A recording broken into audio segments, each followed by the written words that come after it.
We do want to turn right now to the latest on USC football star Josh Shaw. Earlier this week, he claimed he sprained his ankles jumping from a balcony to save his nephew from drowning. Now he admits he made that story up. ABC's Lindsay Davis is here with the latest on it. Good morning, Lindsay. Good morning, Larry. Earlier this week, he was hailed a hero. This morning, he is being called a liar. Shaw now says the elaborate and daring rescue of a 7-year-old nephew was a complete fabrication. And Josh Shaw. This morning, USC cornerback and team captain Josh Shaw is suspended indefinitely from the team after admitting he lied about how he ended up with 2 sprained ankles over the weekend. It was so out of character for him. He was the kid who always did everything right. On Monday, the 22-year-old football player was praised as a hero after telling the school he jumped from a second-story apartment Saturday to rescue his 7-year-old nephew from drowning. But the very next day, speculation he lied. We've gotten a few phone calls contradicting what Josh said occurred Saturday night, so we're going to continue to vet it. But when Shaw's sister spoke to us, she jumped to his defense, saying she wasn't there at the time, but believes Shaw did rescue her son. My child is safe, and it's because of Josh. By late Wednesday, Shaw came clean in a statement released by his attorney. I injured myself in a fall. I made up a story about this fall that was untrue.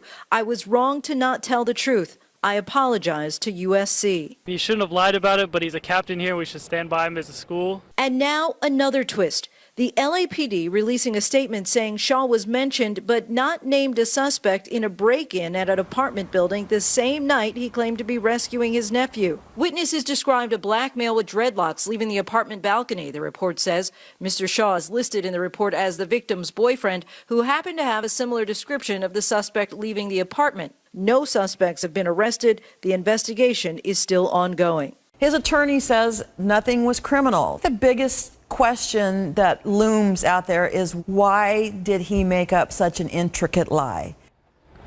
So the Trojans will start their season this weekend without one of their starters. The coach did say he hopes Josh will not be defined by this incident and that the Trojan family will accept his apology and support him, George. Okay, Lindsay, thanks. ABC's Chief Legal Affairs anchor Dan Abrams is here. You said yesterday was a strange story. And now we're being able to piece together a little better what actually happened. Now, we know he lied. Put aside the whole story about the 7-year-old nephew for a moment. Here's what we know. The authorities get a report in downtown Los Angeles of a woman screaming, possible burglary. They show up. They're directed to an apartment complex. They go to an apartment complex. They end up interviewing a woman who seems to have been Shaw's girlfriend. Shaw's girlfriend identifies a person out on a balcony near where a window had apparently been pried open as matching a description of someone who matches Shaw. Shaw's own lawyer puts him there at that apartment complex, saying that is where he fell from a balcony. So now we know, forget all the business about his nephew and a swimming pool, etc.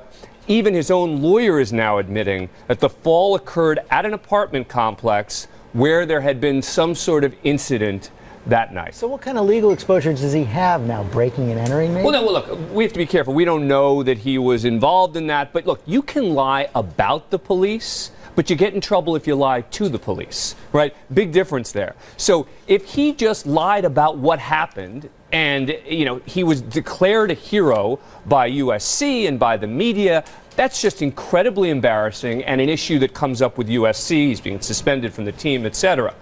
The problem for him would occur if he was questioned by the police. Well, so that's the question. If he just went on and told the story, it's not a legal matter. But if the police came and questioned him, that's the fundamental line as to where he could get in real trouble versus just a little bit of trouble. And in the meantime, he's suspended from the team. That's right, indefinitely. Okay, Dan Abrams, thanks very much.